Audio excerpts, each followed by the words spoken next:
mas lalo pang iinit ang mga eksena sa Sigabo simula ngayong Lunes dahil sunod-sunod na ang mga revelasyong magpapabago sa takbo ng kwento.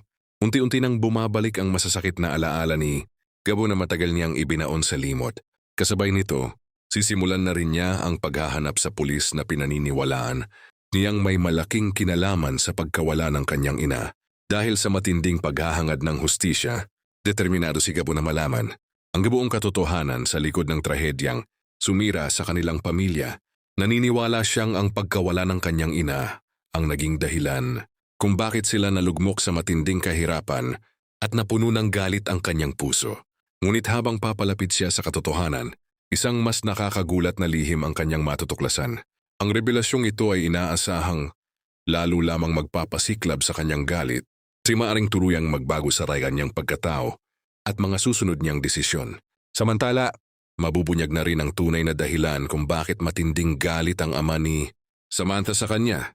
Ang matagal nang itinatagong sikreto ay sa wakas ay lalantad at posibleng magdulot ito ng malaking pagbabago sa relasyon ng mag-ama. Hindi rin dapat palampasin ang muling paghaharap nina Django at Gabo. Matapos ang lahat ng kanilang pinagdaanan, inasahang magiging tensyonado ang kanilang pagkikita at maaaring ito na ang simula ng panibagong matinding komprontasyon. Bukod dito, muling liliit ang mundo ni Samantha at Gabo dahil muli silang magkikita. Ano kaya ang magiging epekto ng kanilang muling pagtatagpo? Magiging simula kaya ito ng paghilom ng sugat o lalo lamang nitong guguluhin ang kanilang mga puso?